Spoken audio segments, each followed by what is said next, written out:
Dia tidak membutuhkan tempat. Sebelum terjadi dunia ini, alam ini, Allah sudah ada. Berarti Allah itu tidak membutuhkan tempat yang khusus seperti di atas, di bawah, di kiri, di kanan. Enggak. Ada. Nah kalau begitu gimana naik? Bagaimana naiknya ke diri kita? Dari mana naiknya? Dari hati. Banaitu fi jawfi Adam qasran wa samaituha sadra. Saya bangun sebuah istana di dalam tubuh Adam itu yang aku beri nama As-Sudur, langit pertama. Dalam sudut ada qalab, langit kedua. Dalam qalab ada Fuad, langit ketiga.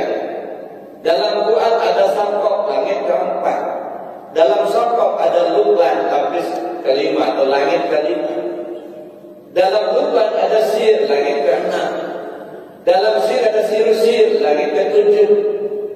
Sampai di sini naik ke Sidratil Muntaha. Apa?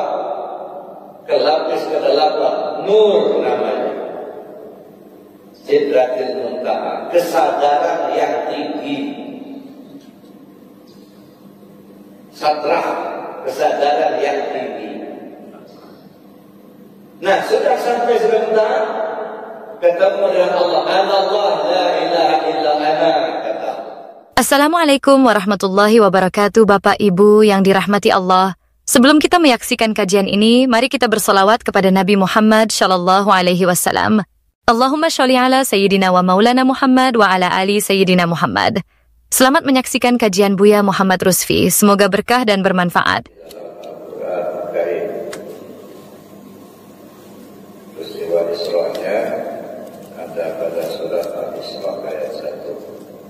Sedangkan peristiwa Mi'rajnya tercantum dalam surat An-Najm.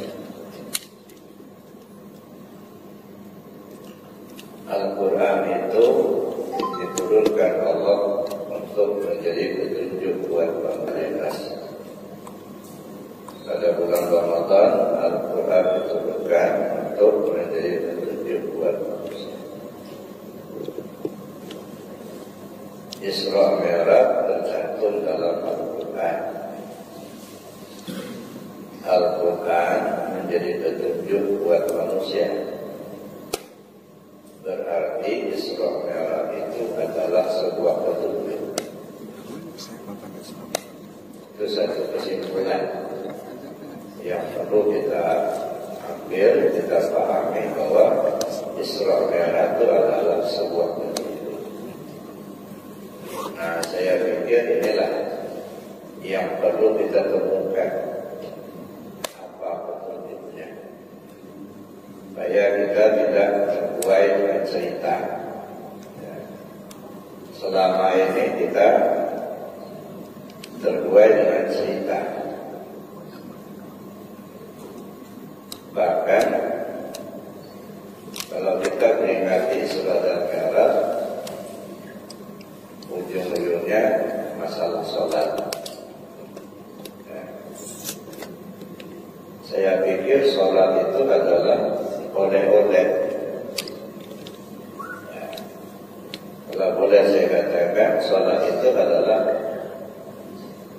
cara kita untuk melaksanakan Isra Mi'raj, atau petunjuk atau oleh-oleh dari Isra Mi'raj. Nah, sekarang yang perlu kita temukan itu adalah petunjuknya.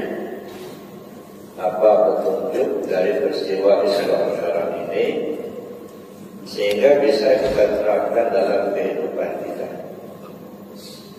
Bukan hanya sekedar kita mengagumi peristiwa itu, ya, karena peristiwa itu di luar nalar, luar biasa. Banyak orang memperbincangkan tentang peristiwa Isra Mi'raj itu, apakah yang berangkat itu ruh dan jasad, ataukah ruhnya saja, apakah dalam keadaan jaga, apa dalam mimpi. Ya. yang mau memperbincangkan seperti itu ya saya pikir sah-sah saja. Tapi kalau menurut saya tidak penting-penting amat. Ya, apakah dia berangkat pakai ruhnya dan jasadnya atau ruhnya saja? Apakah dia berangkat dalam keadaan jaga atau dalam keadaan mimpi? Nah, menurut saya hal seperti itu tak begitu penting. Kenapa tidak begitu penting? Karena bukan itu petunjuknya. Ya. Yang jelas atau yang pasti peristiwa Isra Mi'raj itu disebutkan oleh Allah dalam Al-Quran. Al-Quran itu adalah sebuah petunjuk. Maka yang penting bagi kita adalah meyakini kebenaran daripada peristiwa itu. Apakah berangkat dengan ruhnya, jasadnya, itu penting. Tapi yang penting kita yakini betul bahwa peristiwa itu benar-benar terjadi.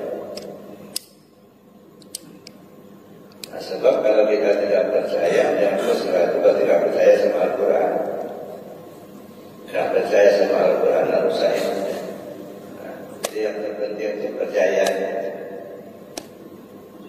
Sejak dari peristiwa ini dimunculkan oleh Rasul SAW di zamannya, manusia ini sudah mulai terbagi 3 bagian.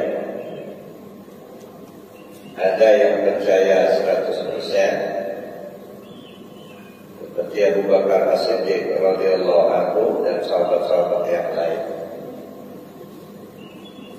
Bahkan ada orang yang bertanya kepada Sayyidina Abu Bakar, apa kau percaya cerita Isra Mi'raj yang sampaikan Muhammad itu? Lebih dari itu saya percaya, kata Abu Bakar. Bukankah peristiwa-peristiwa lain sudah beliau sampaikan? Ada peristiwa nanti, ada hari kiamat, ada surga, ada neraka, ada padang mahsyar. Beliau sudah sampaikan, toh kita kan sudah percaya. Kenapa yang begitu aja kita tak percaya? Saya percaya sepenuhnya. Makanya atas kepercayaan Abu Bakar As-Siddiq radhiyallahu anhu terhadap peristiwa itu sampai-sampai Nabi memberikan gelar kepada Abu Bakar dengan As-Siddiq. Abu Bakar As-Siddiq. Itu kelompok pertama. Kelompok yang kedua, orang yang ragu-ragu. Benarkah? Ya, kalau benar, masa iya satu malam berbaca ke Aqsa itu? Padahal biasanya itu makan waktu yang lama. Dari langit benarkah? Dari bumi? Nah, orang-orang semacam ini ketika mereka meminta bukti, setelah diberikan bukti oleh Rasul, ada yang percaya masuk Islam, ada yang tidak percaya sama sekali. Ada yang minta bukti, kalau benar engkau dari Masjid Al-Aqsa, jawab pertanyaan kami, berapa biji tiang Masjid Al-Aqsa? Nabi kesana bukan penutup tiang, tapi itu yang ditanyakan. Dengan segera Jibril alaihissalam membentangkan Masjid Al-Aqsa itu di depan Nabi dalam kisah yang hitungnya tiangnya berapa. Setelah disampaikan dengan benar, apa aja mereka sihir benar Muhammad. Udah jawabnya benar pasti bilang sihir. Adalah manusia. Sudah disampaikan dengan yang benar, masih ngenyel juga itu. Sampai sekarang ada yang seperti itu juga. Ini ayatnya, ini hadisnya, gitu ya. Peristiwa yang benar saja masih ngenyel.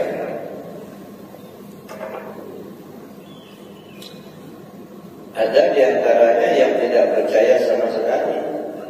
Ya. Bahkan meja. Muhammad, apa benar kau dari langit? Betul. Kalau benar kau dari langit, coba angkat kakimu yang sebelah. Diangkat Nabi kaki yang sebelah. Kaki sebelah sedang terangkat. Nah sekarang coba angkat kaki yang sebelah lagi. Ya kalau saya angkat dua-duanya jatuh saya. Angkat kaki sejengkal di tanah aja gak bisa. Bagaimana cerita dari langit? Waduh pedas Pak. Kalau kita gitukan orang, kita sakit hati. Nabi sejauh aja. Coba kau cerita dengan Ali, kau tanyakan sama Ali.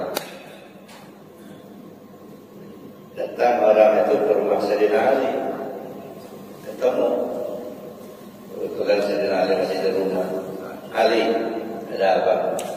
Saya barusan menghadap Muhammad. Kenapa? Katanya dia dari langit. Ya. Tadi saya suruh angkat kaki sebelah. Kaki sebelah masih terangkat, saya minta kaki sebelah lagi diangkat lagi. Katanya jatuh dia kalau kakinya diangkat dua-duanya. Angkat kaki sejengkal di tanah aja gak bisa, bagaimana mau dari langit? Mendengar cerita ini, Sayyidina Ali nggak ngomong lagi. Langsung masuk kamar, ambil berbakar, pedang Sayyidina Ali. Keluar kamar, sudah nggak nyarung lagi, udah. Ada orang itu cabut langsung dipenggal leher. Ribut sahabat. Kenapa kamu bunuh dia? Dia kan Rasulullah menyuruh kamu menjawab pertanyaannya. Kok malah dibunuh? Kata Sayyidina Ali, orang yang begini ini yang menjaga pedang saya, bukan mulut lagi. Nah, jadi artinya menanggapi peristiwa Isra Mi'raj itu sampai sekarang masih terbagi tiga. Ada yang percaya 100%, ada yang masih mempertanyakan, masih ragu-ragu, ada yang gak percaya sama sekali. Silakan kita pilih masuk kelompok mana gitu. Ya. Tapi yang jelas itu peristiwa Isra Mi'raj tercantum dalam Al-Quranul Karim. Al-Quran itu wahyu Allah. Al-Quran itu petunjuk buat manusia. Ya. Salah satu rukun iman adalah percaya kepada kitab Allah. Jadi kalau nggak percaya kepada Isra Mi'raj, itu berarti nggak percaya sama Al-Quran. Nggak percaya sama Al-Quran berarti rusak imannya. Ya, makanya dibilang tadi, ya bagi saya tidak penting amat kita berbincangkan apakah berangkatnya jasad dulu, apa rohnya saja, apa dalam jaga, dalam mimpi, tidak penting-penting amat. Yang penting kita yakini bahwa peristiwa itu benar-benar terjadi. Itu yang pertama. Yang kedua, kalau kita coba melihat peristiwa itu dari dua sudut pandang, dari sudut pandang syariat dan dari sudut pandang hakikat. Ada dari sudut pandang syariat dan hakikat, dan dari sudut pandang hakikat dan ma'rifat. Ya. Syariat dan hakikat menjadi syariat, hakikat dan ma'rifat menjadi hakikat. Kalau kita lihat kronologis dari peristiwa itu, yang pertama tentu kita pahami bahwa Nabi SAW dalam peristiwa Isra Mi'raj itu tujuannya untuk menghadap Allah. Saya kira dari sini benang merahnya. Tujuannya menghadap Allah. Kita pun akan menghadap Allah. Ya. Kalau kita perhatikan peristiwa Isra Mi'raj yang dijalani oleh Rasulullah untuk menghadap Allah, sedangkan hamba makhluk ini akan kembali kepada Allah. Allah, itu bermakna kalau ingin menghadap Allah, ingin kembali kepada Allah, ingin berdekat dengan Allah, contohlah Isra Mi'raj. Nah, jadi Isra Mi'raj itu adalah suatu pola bagaimana caranya kita untuk kembali kepada Allah. Itu yang pertama. Nah, setelah kita memahami bahwa kita akan kembali kepada Allah, lalu Allah itu ada di mana? Nah, di sini kajian tauhid. Jangan dipahami Allah itu ada di langit, sehingga Nabi setelah dari Aqsa naik ke langit, seolah-olah Allah jauh betul gitu.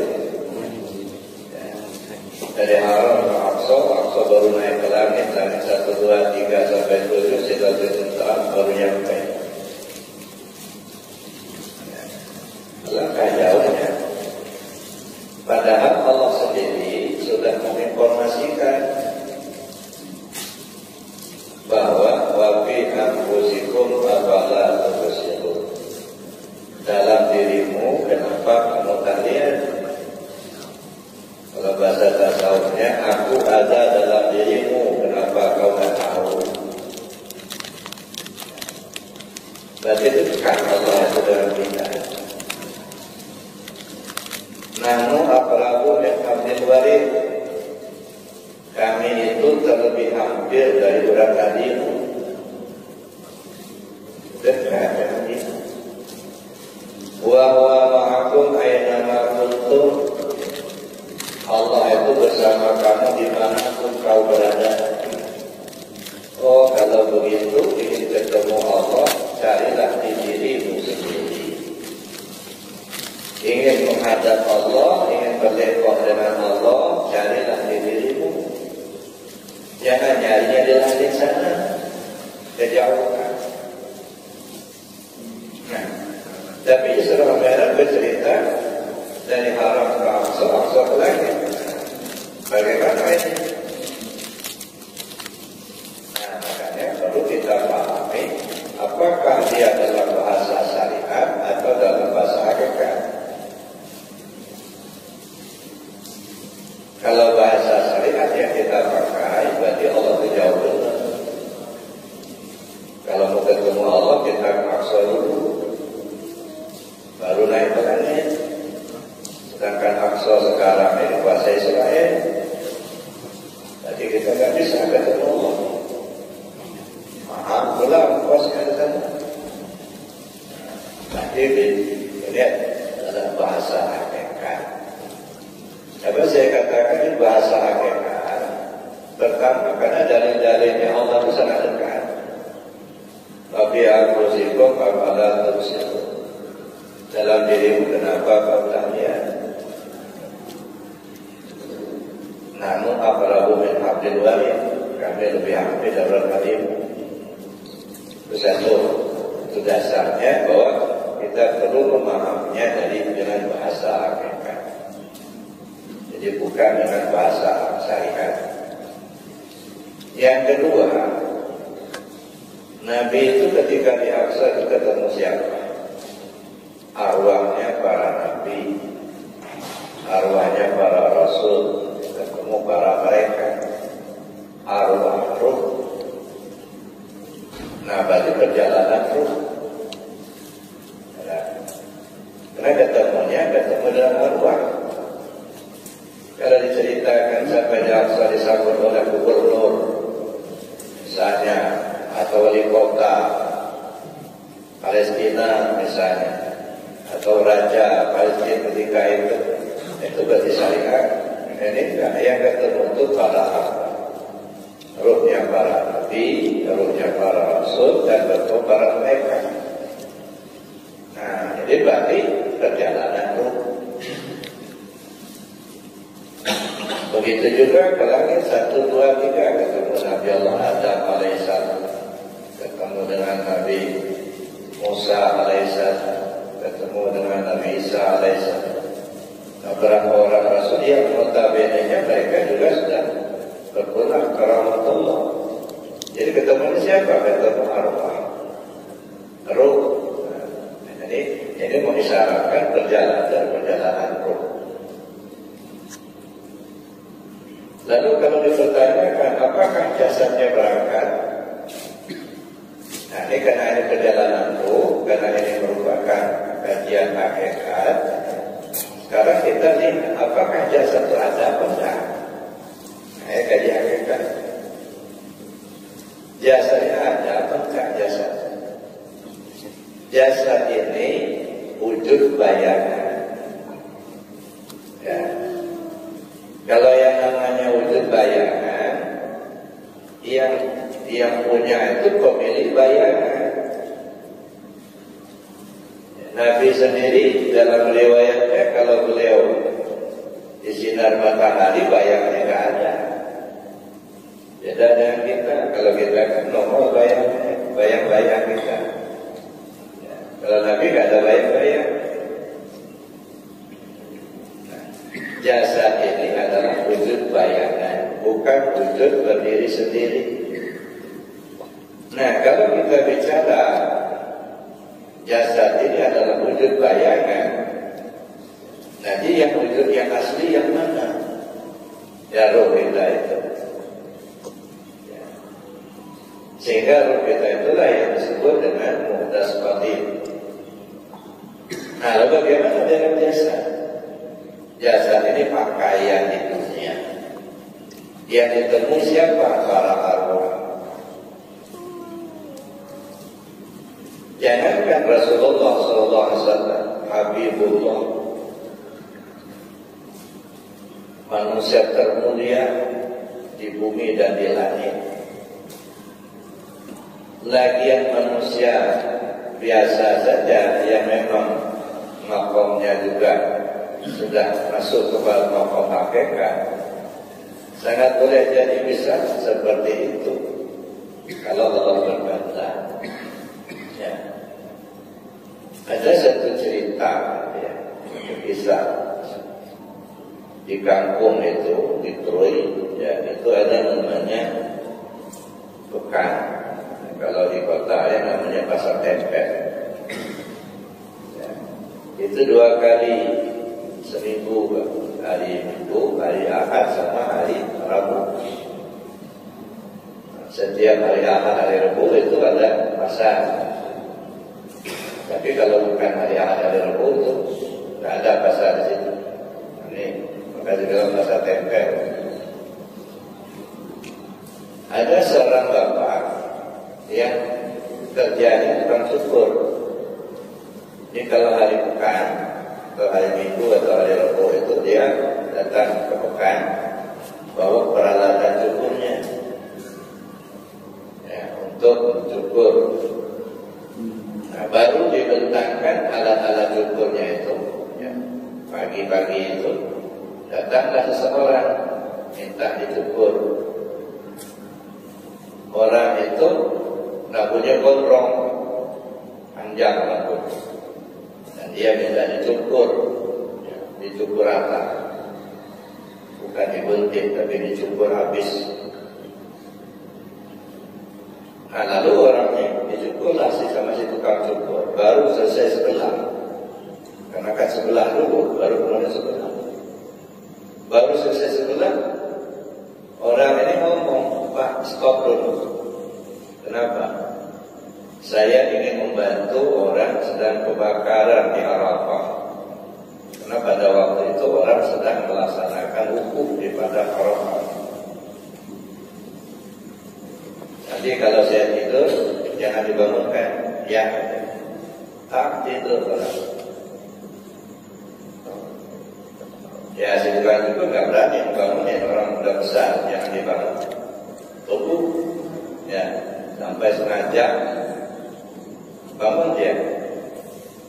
Begitu dia bangun, alhamdulillah katanya, ya, api sudah padam.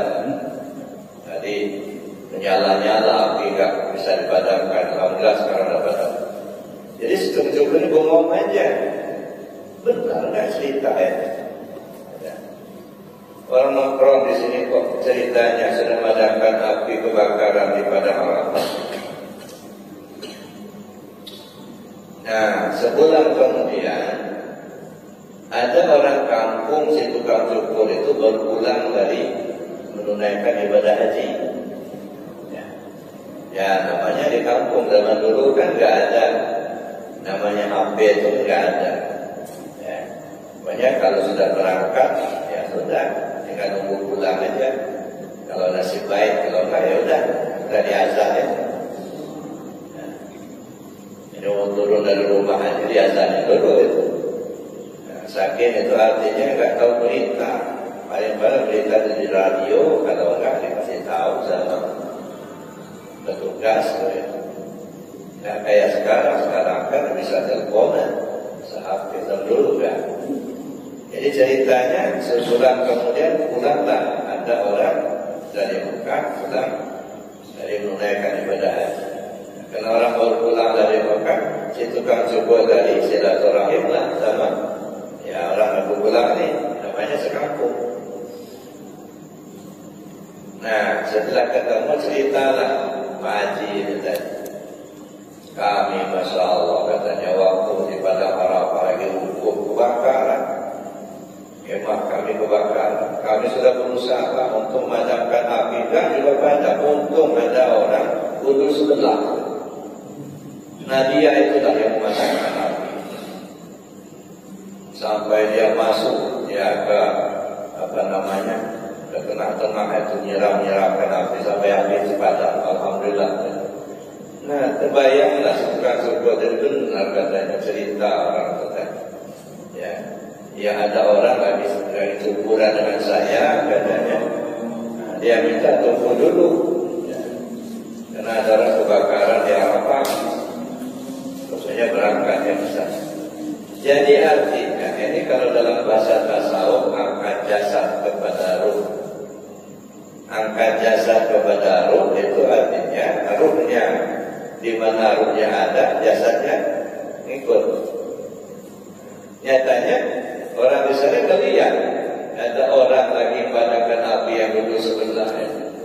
Ya. Jadi artinya lagi orang biasa aja bisa seperti itu.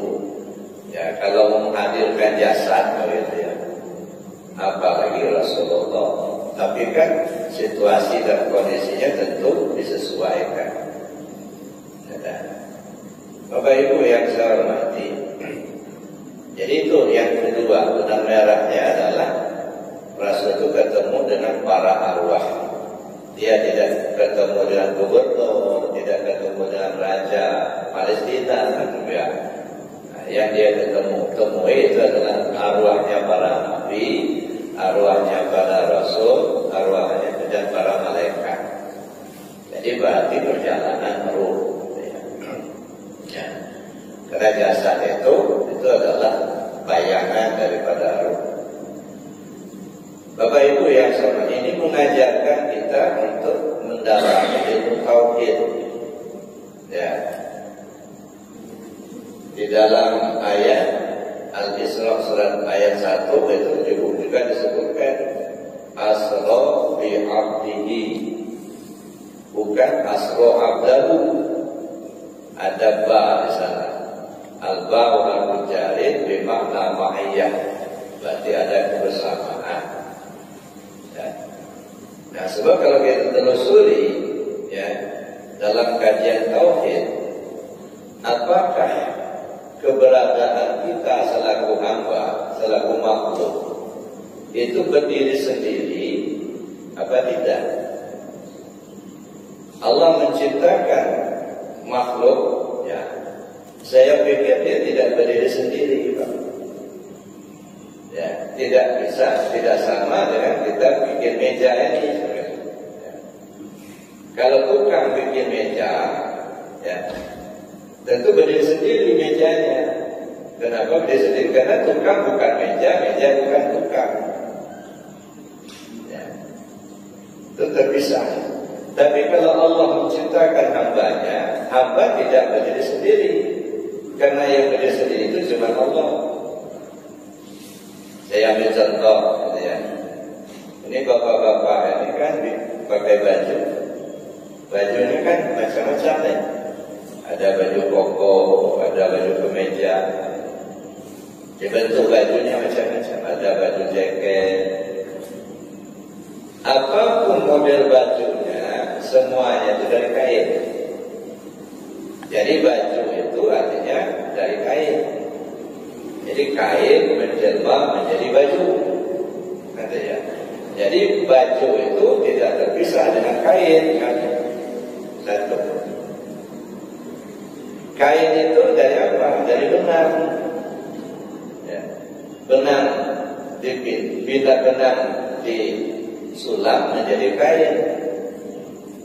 Nah, kita lihat kain. Tapi walaupun kita pandang kain, kita tahulah kain itu dari benang. Jadi benang itu menjelma menjadi kain.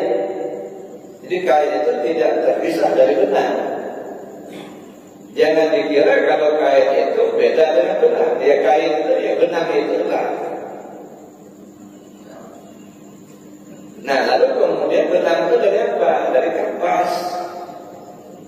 Ya, jadi kapas dipintal menjadi benang, benang disulam menjadi kain, kain dijahit menjadi baju.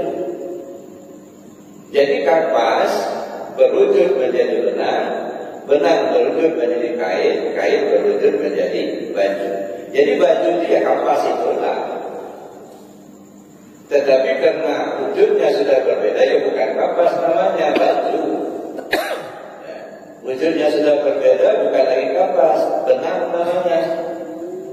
Wujudnya berbeda menjadi kain, bukan lagi benang, kain namanya.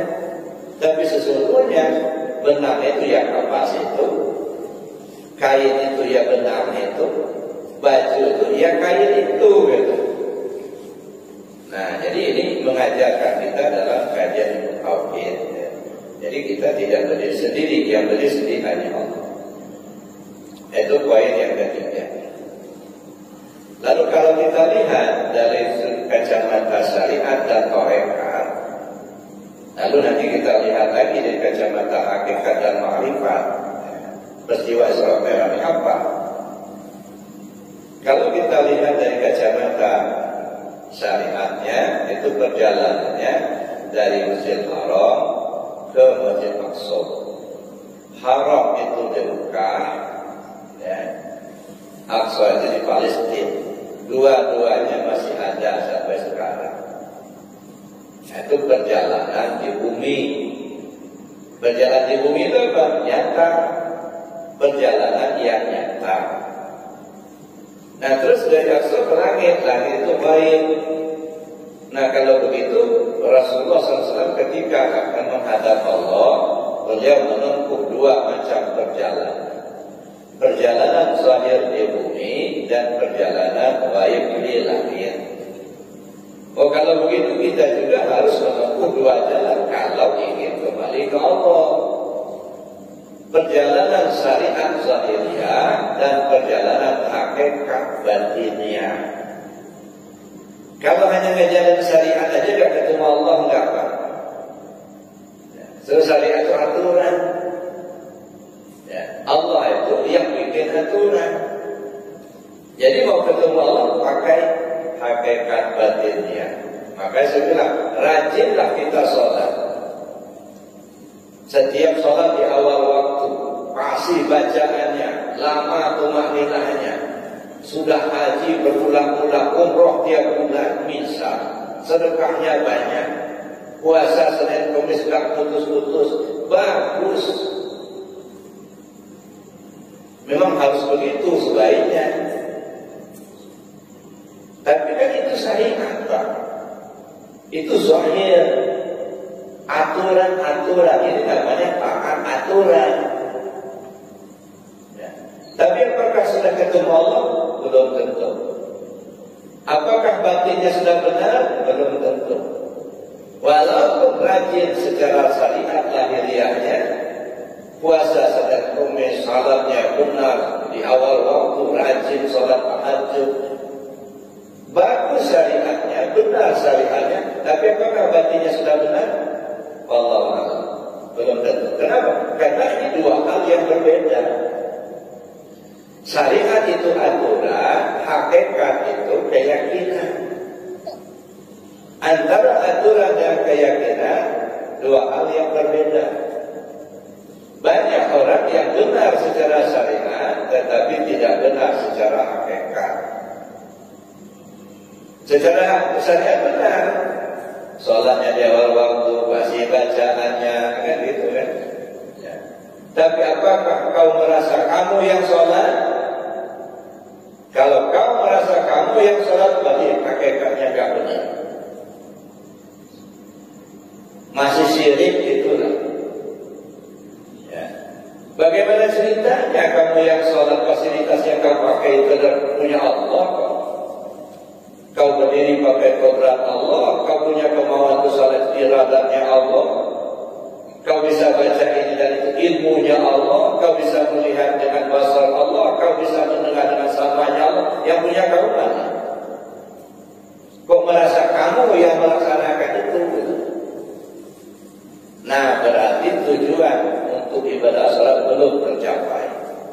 Kenapa? Tujuan ibadah sholat itu lidikri, untuk ketemu Allah. Nah, tadi Bapak Ibu sholat, coba tanya dengan hatinya masing-masing, kalau saya dijawab, ketemu Allah enggak ketika sholat tadi? Atau hanya tunggu-tunggu begini aja? Mesti ketemu enggak? As-salat mi'rajul mu'minin. Sholat itu mi'rajnya si al-mu'min. Siapa si al-mu'min itu? Ruh kita. Al-mu'min mi'rajul mu'min. Si al-mu'min itu cerminan daripada si al-mu'min. Al-mu'min pertama ruh kita, al-mu'min kedua salah satu nama Allah. Berarti ruh kita cerminan daripada Allah. Nabi ketika ketemu dengan Allah dalam peristiwa Isra Mi'raj, beliau berucap at-tahiyatu lillah. Dijawab oleh Allah, assalamu alayka ayuhan nabi wa rahmatullah wa barakatuh. Artinya ketemu, dialog. Nah, kita ketika sholat juga kan begitu. At-tahiyatul mubarakatus salawatut thayyibatu lillah. Ya. Kata siapa? Kata sifat. Dijawab oleh Zat, assalamu alayka ayyuhan nabi wa rahmatullah wa barakatuh. Faham tak zat dan sifat? Kalau tak paham, berarti tak ketemu. Hanya hafal saja bacaannya, tapi tidak bisa menempatkan mana zat, mana sifat, mana yang mudas, mana yang qadim, mana yang Allah, mana yang hamba. Makanya dalam tasawuf, la yasihul ibadah illa bima'rifatil ma'bud. Tak sah ibadah kalau tak kenal siapa yang dia sembah. Tunggang-tunggilah salatnya. Kalau tak kenal siapa yang dia sembah, tak sah. Tak sah di sini bukan tak sah secara hukum menurut saya. Kalau secara hukum sah, terpenuhi syarat dalam hukum sah. Enggak sah, enggak ketemu Allah, enggak tercapai tujuan. Tujuannya untuk menghadap Allah, ketemu Allah. Nah, kalau tidak berarti kan tidak tercapai tujuan, tidak mi'raj. Nah, yang namanya mi'raj itu kan naik, Pak. Ya. Mi'raj itu naik dari bawah ke atas. Nah, kalau orang sudah naik, berarti sudah di atas. Kalau dia sudah di atas, berarti dia sudah tidak di bawah lagi. Kalau masih di bawah juga, ya belum naik namanya. Siapa yang di atas, siapa yang di bawah? Yang di atas qadim, yang di bawah mudas.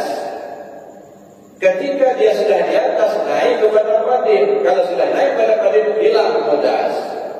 Kalau sudah hilang mudas, bagaimana mungkin kau yang sholat? Kalau masih juga mengaku kita yang sebelum naik, itu masih main-main di bawah itu kan. Belum ke langit, Pak, masih tinggal di Aqsa itu kan. Nah, jadi kalau sudah naik ke qadim, tinggal mudas. Makanya di dalam pelaksanaan ibadah sholat itu sendiri, ya kan, ada 4 maqam takbir ya, dalam konteks kajian tasawuf. Ihram, mi'raj, munajat, tubaddil. Nah, begitu Allahu Akbar, tubaddil. Tinggal mudas yang ada qadim. Sampai enggak kajinya sebenarnya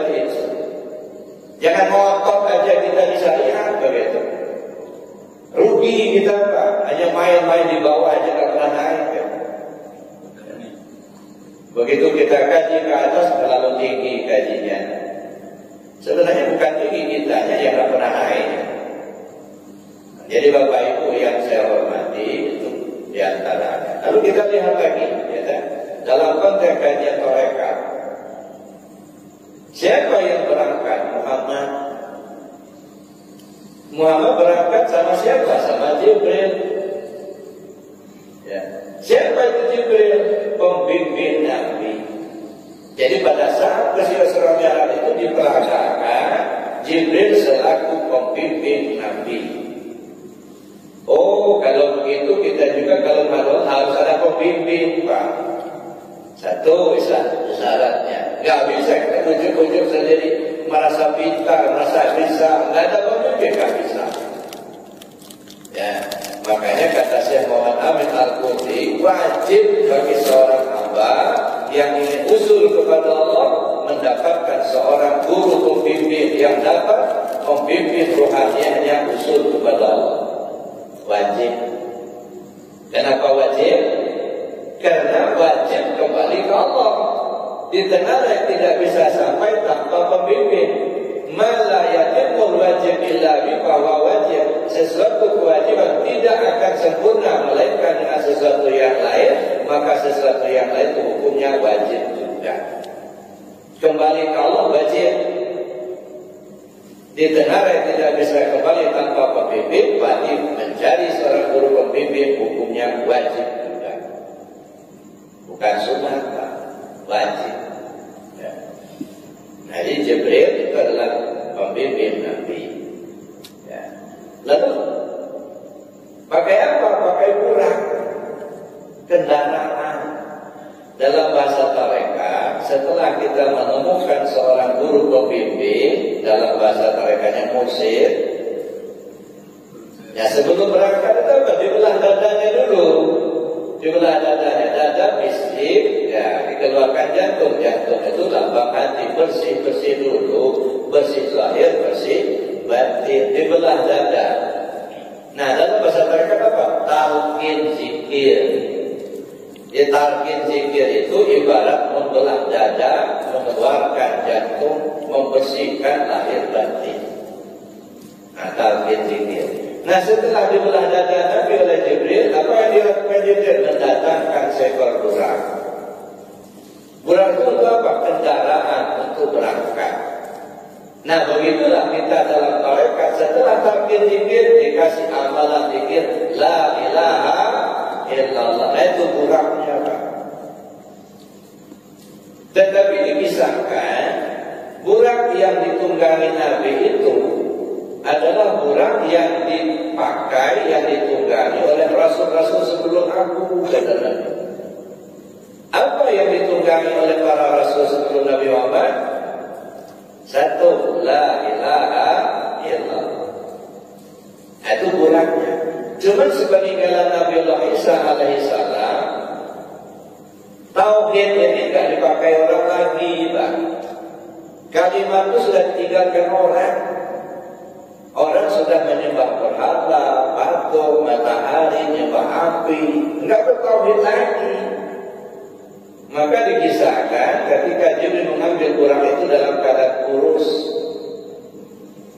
Nah, setelah didatangkan oleh Jibril di hadapan Nabi, si burak tadi minta janji dulu kepada Nabi. Ya Muhammad, sebelum kau naik punggung saya minta kau berjanji dulu. Apa janjinya? Kalau kau akan masuk surga nanti, jangan tunggang burak lain selain saya sendiri. Setuju? Setuju. Tanda persetujuan, tolong tanganmu yang mulia taruh dulu di atas punggung saya. Tercacat tangan Nabi di atas punggung burak tadi, gembiranya bukan main, sampai membungkung tinggi besar badannya. Maksudnya apa?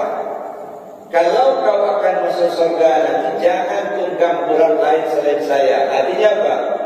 Miftahul jannah, la ilaha illallah, miftahul jannah, kunci pembuka surga. Tak ada yang bisa masuk surga tanpa la ilaha illallah. Ya Muhammad, sebagai tanda persetujuan, tolong tanganmu yang mulia taruh di atas punggung saya, kata si Burak. Terjajah tangan Nabi di atas punggung Burak, si Burak gembira yang bukan main, sehingga menghubung tinggi badannya. Maksudnya apa? Kalimat la ilaha illallah ini, kalimat tauhid ini dikembangkan, disampaikan, didakwahkan oleh Rasul sallallahu alaihi wasallam dalam waktu yang relatif singkat, cuma 22 tahun, 2 bulan, 22 hari. Menyebar ke seluruh jazirah Arab, sampai ke Romawi, sampai ke Persia. Itu ibarat menjajahkan tangan di atas punggung Burak, hanya sebentar. Bayangkan Nabi Nuh mendakwahkan kalimat tauhid 900 tahun, cuma 40 pasang yang masuk. Ini enggak, 23 tahun lebih kurang sejuta kemana-mana. Ini namanya menjajahkan tangan ke Burak sampai Buraknya gemuk besar tinggi. Ini bahasa-bahasa isyarat terbaik. Nah, lalu kemudian kita lihat berangkatnya dari mana? Dari Haram. Kemana? Ke Aqsa. Haram itu ada apa di sana? Ada Ka'bah, ada Baitullah. Nah, kalau kita bawa ke diri kita, karena Allah itu sangat dekat dengan kita, kita ingin ketemu Allah, menemui Allah ada di diri kita sendiri, maka carilah dia di diri kita. Kalau mencari Tuhan di luar diri kita, tidak akan ketemu, enggak. Kalau di dunia cari Tuhan, enggak akan ketemu. Tapi coba cari di diri sendiri, pasti ketemu. Nah, jadi kita ingin ketemu dengan Allah, cari pada diri sendiri. Ada apa di diri kita? Ya, qalbul mu'minin Baitullah. Oh, berangkat dari situ, dari Baitullah itu, dari Masjid Haram itu. Ya, mulailah dari hati kita. Ada kemauan kita untuk zikir, itu di hati, Pak. Jadi walaupun diceramahin terus begitu, ini dalilnya, ini hadisnya, ini ayatnya, kalau di hati memang enggak mau dia ngamalkan, enggak. Nampak pada tubuhnya memang enggak mau dia, orang berzikir dia lari. Kenapa? Enggak dari hati. Jadi berangkatnya dari hati kita sendiri itu. Lalu kemana? Ke Aqsa. Aqsa itu yang jauh, yang mana? Yang jauh. Jasad kita ini. Ya. Yang haram itu apa? Haram ngaku-ngaku. Ya, ngaku kita yang hebat, ngaku kita yang pintar, ngaku kita yang kaya, itu diharamkan, Pak. Kalau sudah masuk ke alam itu. Ya, makanya dalam tasawuf la hayyun la alimun la sami'un la basirun la qadirun la muridun la mutakallimun bil haq illallah. Mulai berangkat dari hati, ya. Bawa ke tubuh. Hatinya mau, tubuhnya ikut. Coba kalau hatinya nggak mau, tubuhnya akan ikut nggak? Tubuh Bapak datang ke masjid itu memang hatinya mau, ya. Berangkat dari sana, dari hati. Dari haram di Mekah, kalau di syariatnya, di sana ada Baitullah. Baitullah di diri kita adalah hati kita itu sendiri. Qalbul mu'minin Baitullah. Nah, bawalah tubuh ini gitu, untuk ibadah kepada Allah. Tapi berangkatnya dari hati. Nah, ketika kita berangkat dari hati sampai ke Aqsa, ini dibawa untuk ibadah kepada Allah. Ya. Lalu dekat ketemu Allah belum. Naik lagi kita dari Aqsa ini, ya, dari syariat ini naik ke hakikat. Naik ke langit. Mana langit? Ya, jangan dibayangkan langit itu jauh di sana, karena Allah itu tidak menempati jihad 8. Dia tidak di atas, tidak di bawah, tidak di kiri, tidak di kanan, tidak di muka, tidak di belakang, tidak di luar, tidak di dalam. Kenapa begitu? Kalau kita katakan dia di atas, itu satu posisi, Pak. Kalau sudah kita tempatkan pada satu posisi, berarti dia sudah tidak lagi pada posisi yang lain. Dia sudah di atas, berarti tidak ada di bawah. Oh, dia di muka, berarti tidak ada di belakang. Sebab muka dan belakang kan dua hal yang berbeda. Oh, dia di kiri, berarti tidak ada di kanan. Padahal Allah itu muhitun lil alamin, meliputi alam. Dia tidak membutuhkan tempat. Sebelum terjadi dunia ini, alam ini, Allah sudah ada. Berarti Allah itu tidak membutuhkan tempat yang khusus seperti di atas, di bawah, di kiri, di kanan. Enggak. Nah, kalau begitu gimana naik? Bagaimana naiknya ke diri kita? Dari mana naiknya? Dari hati. Banaitu fi jawfi Adam qasran wa samaituha sadra. Saya bangun sebuah istana di dalam tubuh Adam itu yang aku beri nama As-Sudur, langit pertama. Dalam sudut ada qalab, langit kedua. Dalam qalab ada fuad, langit ketiga. Dalam fuad ada saqaf, langit keempat. Dalam saqaf ada luban, lapis kelima atau langit kelima. Dalam luban ada sir, langit keenam. Dalam sir ada sir-sir, langit ketujuh. Sampai di sini naik ke Sidratil Muntaha. Apa? Ke lapis ke-8, nur namanya. Sidratil Muntaha, kesadaran yang tinggi. Sadrah, kesadaran yang tinggi. Nah, sudah sampai sebentar ketemu dengan Allah. Anallah la ilaha illa ana, kata Allah. Oh, kalau begitu perjalanan menuju Allah cari dari diri sendiri. Mulai dari sudur, qalab, fuad, saqaf, luban, sir, nur, baru ketemu. Nah, inilah perjalanan hidup kita menuju Allah. Tiba di Allah baru berhenti. Makanya di lapis ke-9. Ya, dan hukum di padang Arafah mesti tanggal 9, tak boleh tanggal 8 atau tanggal 10. Kenapa isyarat? Kalau sudah tanggal 9, ini lapis ke-9 isyarat, berhentilah di sana. Hukum berhenti. Di mana? Di Arafah, di alam ma'rifat. Nah, makanya hukum itu di padang Arafah mesti tanggal 9. Itu juga saya pikir isyarat kenapa di tanah Jawa itu ada wali Songo, wali 9. Di tanah Jawa bukan hanya 9 orang wali Allah, banyak wali Allah itu di tanah Jawa. Mungkin ribuan orang. Nah, tapi kenapa yang terkenal wali 9 isyarat? Kalau sudah ke lapis 9 itu wali Allah lain. Kedua isyaratnya, kita lagi belajar kepada angka-angka, gitu ya. Mulai dari 0. Dari 0 muncul 1. Apa itu 0? 0 ini zatul haq, alam kosong. Dari alam kosong masuk, ya, tampil tajalli menjadi 1. Dari 1 tambah 1 menjadi 2, 1 tambah 2 jadi 3, 1 tambah 3 jadi 4. Itu gabungan sifat-sifat. Tertinggi 9. Makanya angka yang paling tinggi 9.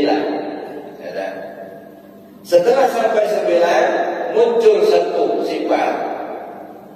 Tapi sifat saja enggak cukup, ada 0 masuk ke zat. Jadi zat sifat bersama zat. Kalau tadinya zat bertajalli kepada sifat, begitu sampai ke angka 9 ke puncak, maka sifat berzat. Nah, inilah arti kita sudah turun ke bumi, gitu Pak. Jadi Bapak Ibu yang saya hormati, perjalanan selama sungguh luar biasa, memberi isyarat kepada kita untuk bertemu Allah. Liqa'illah. Maka sekarang tadi jangan hanya terbuai dengan cerita. Ini isyarat. Kalau mau ketemu Allah, mesti menunggu 2 jam, syariat dan hakikat. Nggak bisa apa hanya hakikat syariat saja. As-syari'atu bila hakikatin naqilah, wal hakikatu bila syari'atin hakikat kosong melompong, bagus lahir tapi tidak ada isi. Tetapi hakikat tanpa syariat batal. Kalau begitu dua-duanya, syariat kita jalankan, hakikat kita pakai. Nah barulah bisa benar ya. Jadi jangan dipertentangkan, oh saya nggak mau lah bertasawuf, saya mau syariat aja, pokoknya kalau saya jalan sudah. Betul secara lahir, tapi kosong Pak. Ya. Kulitnya bagus, tapi tidak ada isi. Maka itulah isyaratnya kenapa ada seorang abid yang rajin betul ibadahnya sampai sejarahnya batu pun sudah cukup, begitu mati masuk neraka. Kenapa? Karena kulitnya saja yang bagus, isinya kosong. Tapi bagaimana dengan nasuhah yang membunuh orang 100 orang, ibadahnya jarang, dosanya banyak, begitu mati masuk surga. Isinya bagus Pak, kulitnya yang jelek. Nah sekarang kita mau milih yang mana? Mau isinya yang bagus, kulit yang jelek, atau kulitnya yang bagus, isinya yang jelek? Kalau bagus isi kulitnya yang salah kata manusia, walaupun benar kata Allah.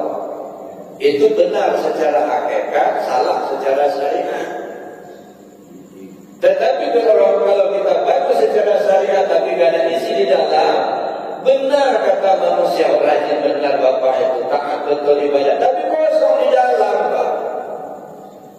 Kalau ibadah buah nggak ada yang dimakan, kalau nggak ada yang dimakan nggak ada rasa. Makanya walaupun sudah rajin kita sholat, masih juga bentok-bentokan, masih juga jelek-jelekan, masih juga membuli, dendam, kusumat. Kenapa? Nggak ada isi di dalam. Nauzubillah. Nah, jadi Bapak Ibu yang saya hormati, mudah-mudahan dengan kita menggali apa petunjuk dari peristiwa Isra Mi'raj itu, insya Allah kita diberi petunjuk oleh Allah Subhanahu Wa Taala sehingga kita bisa sampai kepada Allah dengan selamat. Mudah-mudahan kita ya selamat dunia, selamat akhirat. Amin Allahumma amin. Saya kira demikian Bapak Ibu, banyak sekali sebenarnya pelajaran dalam Isra Mi'raj itu. Makanya saya disayangkan kalau hanya peringatan Isra Mi'raj yang lucu-lucu aja yang diceritain gitu. Ya. Paling-paling urusan sholat itu ada tuntas pula itu. Nah, dibuat itu sebagai lelucon gitu ya. Alhamdulillah.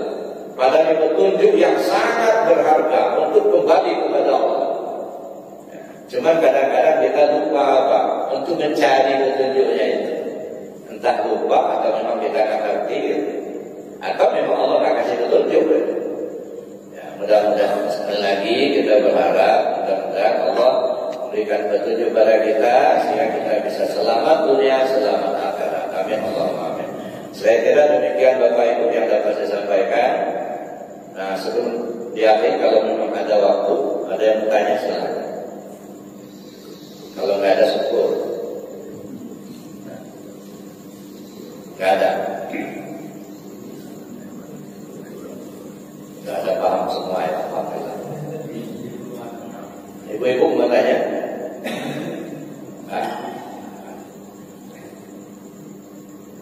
Nggak ada. Nah, jadi gini, jadi Bapak Ibu yang hormati, kita ini kan semakin lama, semakin banyak kita ngaji, semakin diharapkan semakin baik ya, diri kita, amalia kita.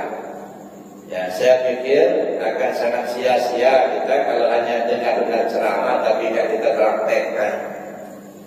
Nah, makanya saya minta betul, karena saya betul-betul kita memperbaiki diri kita ceramah tentang tarekat, ayo kita praktekkan zikirnya.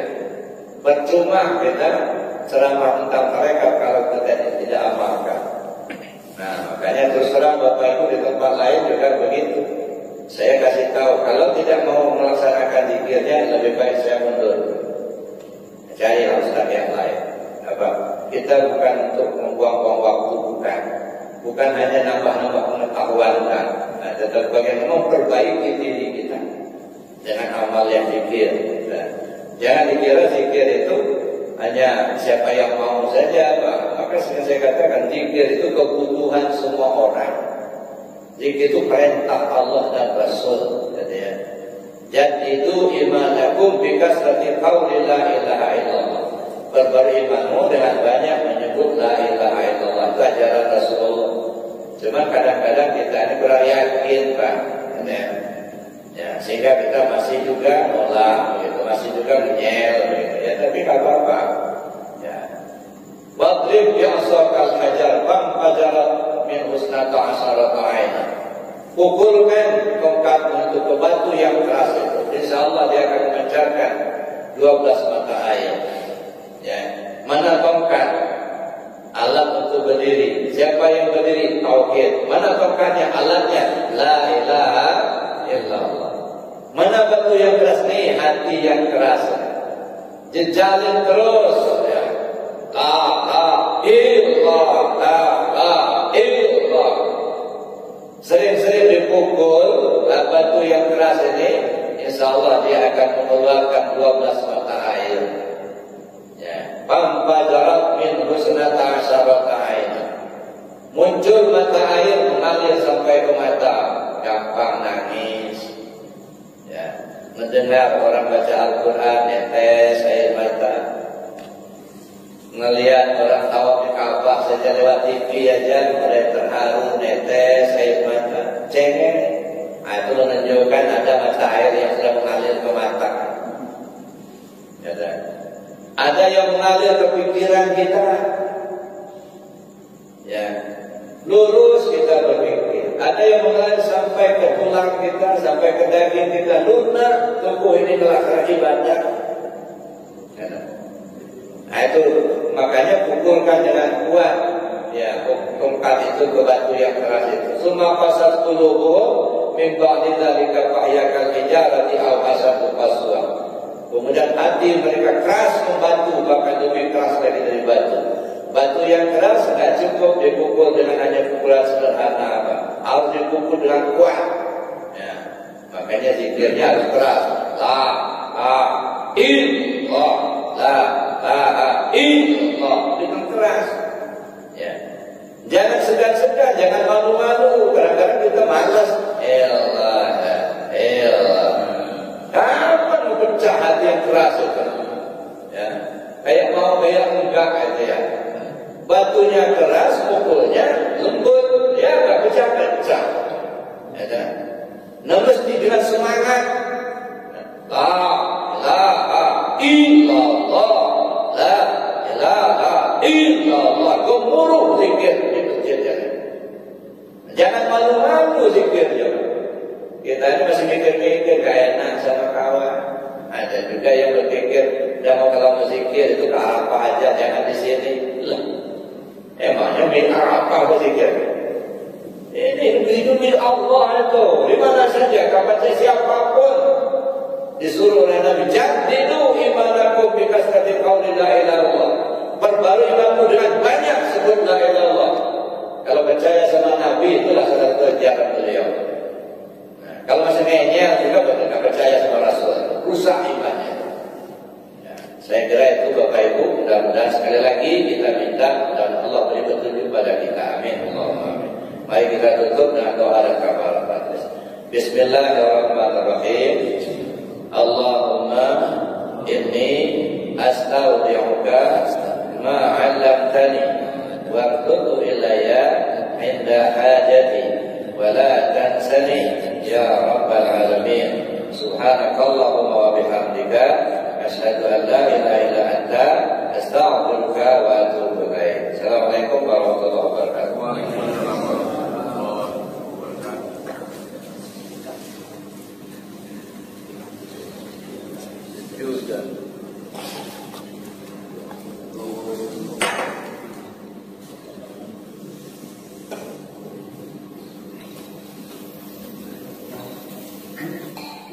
Alhamdulillahirrabbilalamin. Barakallahu fikum Bapak, Ibu yang dicintai Allah. Usai sudah kajian kita kali ini bersama Ababuya Muhammad Rusfi. Semoga apa yang disampaikan Buya tadi bisa menjadi manfaat dan menambah ilmu, iman, dan tauhid kita dalam bermakrifat kepada Allah. Terima kasih Bapak Ibu yang sudah hadir mengikuti kajian Abah Buya Muhammad Rusfi. Semoga Allah senantiasa menerangi kalbu kita dengan cahayanya, dan semoga Allah memurahkan rezeki kita, memudahkan segala urusan kita di dunia dan di akhirat kelak, dan semoga Allah menguatkan iman dan tauhid kita sampai kita mati nanti. Tak lupa kita juga mendoakan kepada Abah Buya Muhammad Rusfi. Semoga Allah panjangkan usia Abah dan diberkati usianya Abah Buya. Dan semoga Allah selalu melindungi dan merahmati Abah. Semoga Allah membalas dan melipat gandakan pahala dan kebaikan kepada Abah Buya Muhammad Rusfi atas ilmu yang bermanfaat yang Abah berikan kepada kita semua. Amin Allahumma amin. Allahumma shalli ala Sayyidina Muhammad wa ala ali Muhammad. Sampai jumpa pada kajian berikutnya. Saya Latifah mohon diri dan mohon maaf jika ada kesalahan dan kekirangan. Wassalamualaikum warahmatullahi wabarakatuh.